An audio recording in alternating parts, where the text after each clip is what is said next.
دیکھو، علم وراثت جو ہے اور علم المیراث، اس کی اہمیت کا اندازہ آپ اس سے لگائیں کہ وراثت کے مسئلے کا ہر فرد سے کے ساتھ تعلق ہے، ہر بندے کے ساتھ وراثت کے مسئلے کا تعلق ہے، بندہ چھوٹا ہے یا بڑا ہے، مرد ہے یا عورت ہے، ہر بندے کے ساتھ وراثت کے مسئلے کا تعلق ہے۔ وراثت کا مسئلہ ہر بندے کے ساتھ جڑا ہوا ہے، اس لیے کوئی یہ نہیں کہہ سکتا کہ ہمیں تو ضرورت ہی نہیں ہے۔ بھائی دیکھو نا، حج کا مسئلہ ہے تو ہر ایک بندے کے اوپر حج فرض نہیں ہے، حج کے مسائل جاننا اس کے لیے ضروری ہوگا جو حج پہ جا رہا ہے۔ ایک بندہ کہتا ہے جی ہم تو صاحب نصاب ہی نہیں، ہم پر حج فرض نہیں، تو ہمیں ضرورت ہی نہیں حج کے مسائل جاننے کی۔ روزہ بھی ہر ایک پہ فرض نہیں ہوتا ہے، ایک بندہ بوڑھا ہو گیا ہے، روزہ رکھنے کی اس کے اندر طاقت و سکت نہیں ہے، یا بیمار ہے تو اس پر روزہ نہیں ہے۔ تو جب اس پر روزہ نہیں ہے تو وہ یہ کہہ سکتا ہے کہ جی روزہ جب نخرہ نہیں ہے تو روزے کے مسائل سے آگاہی کی بھی ضرورت نہیں ہے۔ لیکن یاد رکھیے، وراثت کا مسئلہ ایک ایسا مسئلہ ہے کہ یہ مسئلہ ہر ایک انسان کے ساتھ جوڑ دیا ہے اللہ پاک نے، ہر ایک انسان کو اس مسئلے کی ضرورت ہے، مرد ہے تب، عورت ہے تب، چھوٹا ہے تب، بڑا ہے تب، حتیٰ کہ ماں کے پیٹ میں بچہ ہے نطفے کی شکل میں، اللہ پاک نے اس مسئلے کو اس کے ساتھ بھی جوڑ دیا ہے، حالانکہ ماں کے پیٹ میں ہے۔ مثال میں آپ کو دیتا ہوں، ایک بندہ اس کا بیوی سے مقاربت کی، جس کے نتیجے میں اس کی بیوی کے پیٹ میں بچہ ہے۔ اب یہ بندہ فوت ہو گیا، یعنی اس بیوی کا خاوند فوت ہو جاتا ہے، اس کی بیوی حاملہ ہے، تو اب یہ بچہ مرنے والے کا وارث ہے۔ تو یہ وراثت کا مسئلہ اتنا اہم مسئلہ ہے کہ جو بچہ نطفے کی صورت میں ماں کے پیٹ میں ہے، اللہ پاک نے اس مسئلے کو اس کے ساتھ بھی جوڑ دیا ہے۔ اس سے آپ اندازہ لگائیں کہ وراثت کے مسئلے معلوم کرنے کس قدر ضروری ہے بھائی۔ اور پھر اللہ پاک نے قرآن مجید میں اس مسئلے کو تفصیل سے بیان کیا ہے۔ اللہ پاک نے اس مسئلے کو بڑا سیریس لیا ہے۔ آپ ایمان کے بعد سب سے بڑا فریضہ نماز کا ہے، آپ قرآن مجید پورا پڑھ جائیں، اللہ پاک یہ فرما رہے ہیں اقیموا الصلاۃ، اقیموا الصلاۃ، نماز پڑھو، نماز پڑھو، پڑھو پڑھو پڑھو۔ پڑھنی کس طرح ہے، رکعات کتنی ہے، وہ قرآن میں نہیں ہے، وہ ساری تفصیل حدیث میں ہے۔ تو نماز جیسا اہم فریضہ اسے بھی اللہ پاک نے قرآن مجید میں تفصیل سے بیان نہیں کیا ہے، جبکہ وراثت کے مسئلے کو اللہ پاک نے پوری تفصیل سے بیان کر دیا ہے۔ تقریباً وراثت کے تمام مسائل اللہ پاک نے اپنی کتاب میں ڈسکس کر دیے ہیں، سوائے چند ایک مسائل کے۔ تو اس سے بھی پتہ چلتا ہے کہ یہ مسئلہ کوئی عام نہیں ہے، اللہ پاک نے جب اسے اتنا سیریس لیا ہے تو یہ مسئلہ تو بہت ضروری ہے، تو لہذا اس مسئلے کی معلومات ہر ایک بندے کے اوپر، حتیٰ کہ عورتوں کے اوپر بھی ضروری ہے۔ اللہ پاک نے جس مسئلے میں اس مسئلے کو جس صورت میں ذکر کیا ہے، یہ صورت نساء ہے، اللہ پاک نے اس صورت کا نام رکھا ہے عورتوں کے نام پر۔ اس سے پتہ چلتا ہے کہ اس دور میں عورتوں پر جہاں دوسرے مظالم اور ظلم کیے جاتے تھے، ایک ظلم عورتوں پہ یہ کیا جاتا تھا کہ انہیں وراثت سے محروم رکھا جاتا تھا، سمجھ آئی؟ تو اللہ پاک نے جس صورت میں وراثت کے مسئلے کا ذکر کیا، اس صورت کا نام ہی سورۃ النساء رکھ دیا۔ خواہ مخواہ عورتیں باہر نکل کے کہہ رہی ہیں جی ہمیں اپنے حق چاہیے، ہمیں اپنا حق چاہیے۔ اللہ پاک سے بڑھ کر حق دینے والا کون ہے؟ جب سے اللہ پاک نے سورہ نساء نازل کی اس وقت سے عورتوں کے تمام حق بیان کر دیے۔ اللہ اکبر۔ اب مزید آپ سمجھیے کہ اللہ پاک نے میت مرنے والے کے جو وارث ہوتے ہیں نا، انہیں دو گروپوں میں تقسیم کیا ہے۔ میت کے ورثاء کو دو گروپ بنائے ہیں اس کے۔ پہلا گروپ ہے جس میں کمزور لوگ ہیں، کمزور لوگوں کا طبقہ، کمزور لوگوں کو پہلے گروپ میں اللہ پاک نے رکھا ہے، جسے اصحاب الفروض کہتے ہیں، جن کا حصہ اللہ نے مقرر کر دیا۔ ان کا حصہ مقرر ہے، اللہ پاک نے مقرر کر دیا ان کا حصہ۔ اور یہ پہلا گروپ ہے جو کمزور طبقہ ہے۔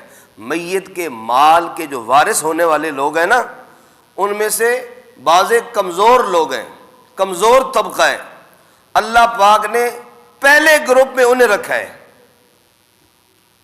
اور دوسرے گروپ میں پاورفل بندے اللہ پاک نے رکھے ہیں، پاورفل بندے۔ اور یہ بھی اللہ پاک نے ایک نظام بنایا ہے کہ پہلا گروپ جو ہے نا، پہلا گروپ کمزور طبقہ، سب سے پہلے وراثت ان پہ بانٹی جائے گی۔ اگر ان سے بچ جائے گی تو پھر دوسرے گروپ کے پاس جائے گی۔ سمجھ آ رہی ہے آپ کو مسئلے کی؟ پہلا گروپ جو کمزور طبقہ ہے، کمزور لوگوں کا، اللہ پاک نے انہیں یہ سیکورٹی دی ہے کہ اللہ پاک نے انہیں پہلے گروپ میں رکھا ہے تاکہ وراثت سب سے پہلے ان کے پاس آئے، اور ان سے بچ جائے تو پھر دوسرے گروپ کے پاس جائے۔ اللہ پاک نے اس طرح ترتیب دے کر کمزور لوگوں کے حق کو محفوظ کر دیا۔ اللہ اکبر کبیرہ۔ اور نبی پاک علیہ السلام نے بھی ارشاد فرمایا، حضرت عبداللہ ابن عباس سے مروی ہے، الحق الفرائض باہلھا فما بقی۔ آپ نے فرمایا کہ فرائض جو ہیں نا، حصے جو ہیں، وہ پہنچا دو ان حصوں کو ان لوگوں پر جو ان حصوں کے اہل ہیں۔ جو بچ جائے تو فرمایا وہ جو عصبہ میں سے، عصبات میں سے میت کے زیادہ قریب ہوگا وہ اس کا حصہ ہے۔ یہ آپ کو تفصیل انشاءاللہ پتہ چل جائے گی۔ تو اللہ اکبر، اللہ پاک نے پہلے گروپ، میں آپ کو کیا مسئلہ سمجھا رہا ہوں کہ اللہ پاک نے میت کے جو وارث ہیں ان کے دو گروپ بنائے ہیں۔ پہلے گروپ میں کمزور طبقے کو رکھا ہے، اور دوسرے گروپ میں پاورفل، جن کا میت کے جائیداد پر مکمل کنٹرول اور قبضہ ہے۔ جیسے بیٹا ہو گیا، یہ پاورفل ہے۔ ظاہر بات ہے، باپ فوت ہوتا ہے تو باپ کی جائیداد جو ہوتی ہے بیٹوں کے پاس ہی ہوتی ہے نا، تو یہ پاورفل ہے، میت کی جائیداد پر مکمل قبضہ ہے اور کنٹرول ہے۔ تو یہ دوسرا طبقہ ہے۔ اللہ اکبر۔ میں آپ کو مثال کے ذریعے سمجھاؤں۔ ایک عورت فوت ہو گئی، مثال سمجھیے، ایک عورت فوت ہو گئی، اس کا ایک ماں شریک بھائی ہے، ماں کی وجہ سے اس کا ایک بھائی ہے، باپ جدا ہے، ماں شریک ایک بھائی ہے، اور اس کا ایک سگا بھائی ہے، سچ ماں باپ کی طرف، دونوں کی طرف سے۔ اب ان دونوں میں سے آپ بتائیں کہ میت کے ساتھ زیادہ مضبوط رشتہ کس کا ہے؟ اس سگے بھائی کا ہے نا۔ ماں شریک بھائی، اس کا رشتہ کمزور ہے میت کے ساتھ۔ عورت فوت ہو گئی، اس کا ایک ماں شریک بھائی ہے اور اس کا ایک سگا بھائی ہے، ماں باپ دونوں کی طرف سے۔ تو اب ماں شریک بھائی کمزور ہے، اللہ پاک نے اسے پہلے حصے میں رکھا ہے، پہلے گروپ میں رکھا ہے۔ پہلے ماں شریک بھائی کے پاس جائے گا، اور پھر ماں شریک بھائی سے بچے گا تو وہ سگے بھائی کے پاس جائے گا۔ یہ اللہ پاک کا نظام ہے، ہم نے تو اس کا الٹ کر دیا ہے نا۔ ہم کیا کرتے ہیں، سب سے پہلے جو ہے نا بیٹا تو لے لیتا ہے، اور میت کی ماں بیچاری منہ دیکھتی رہتی ہے، مرنے والے کی زوجہ بیوی منہ دیکھتی رہتی ہے، بیٹا پہلے اس پہ قابض ہو جاتا ہے۔ اللہ اکبر۔ حضرت عمر بن خطاب رضی اللہ تعالیٰ عنہ کے دور میں، اب میں نے جو آپ کو مثال دی ہے سمجھیے ذرا، کہ ایک عورت فوت ہو گئی، مثال سے بات سمجھ آتی ہے، اس کا ایک ماں شریک بھائی ہے اور ایک سگا بھائی ہے۔ اب سمجھیے بات اس کی، اس عورت کا ایک خامند ہے، یعنی اس کا شوہر وہ اس کا ایک ہے، اس کی ماں بھی ہے۔ تو اب مثال کے طور پر اس عورت کے پاس 6 لاکھ روپے تھے، 6 لاکھ روپے اس کا ترکہ ہے۔ تو اب شوہر جو ہے اگر میت کی اولاد نہ ہو تو شوہر نصف کا مالک ہوتا ہے، تو 6 لاکھ میں سے 3 لاکھ تو خامند کے حصے میں چلا گیا۔ پھر اس کی ماں جو ہے، اولاد اگر نہ ہو تو ماں کا چھٹا حصہ ہوتا ہے، تو لہٰذا 6 لاکھ میں سے 1 لاکھ ماں کا چلا گیا، تو کل 4 لاکھ تو تقسیم ہو گیا۔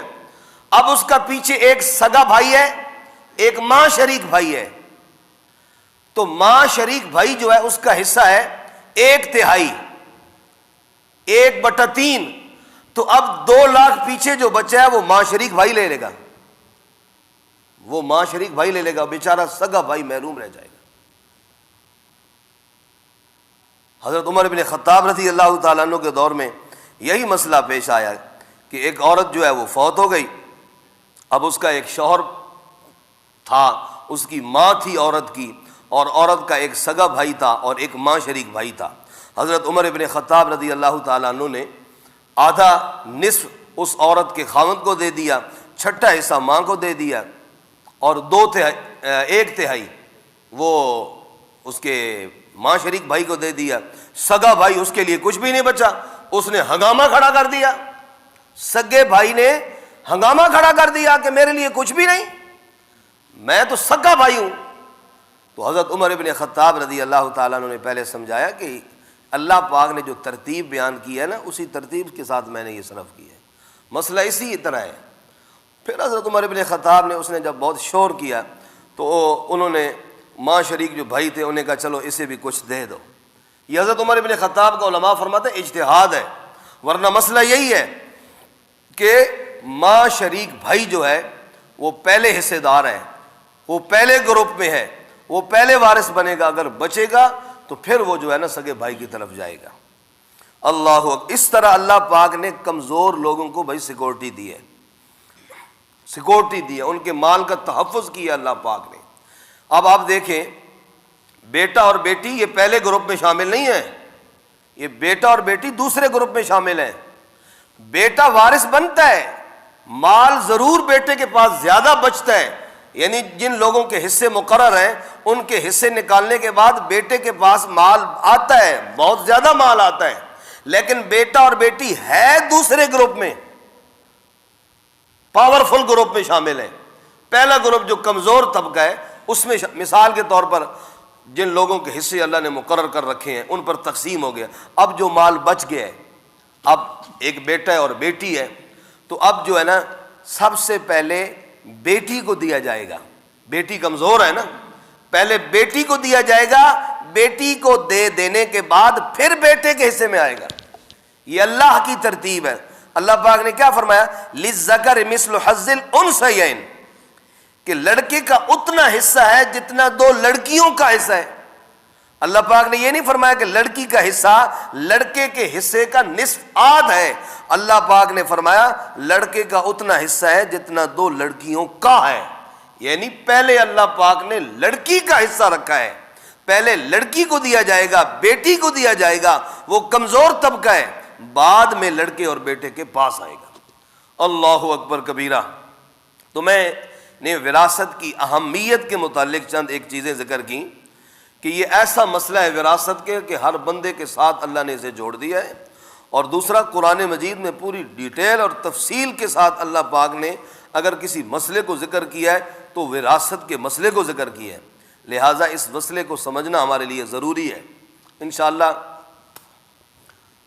1-2 دروس میں آپ کو یہ موٹا موٹا انشاءاللہ سمجھا دوں گا۔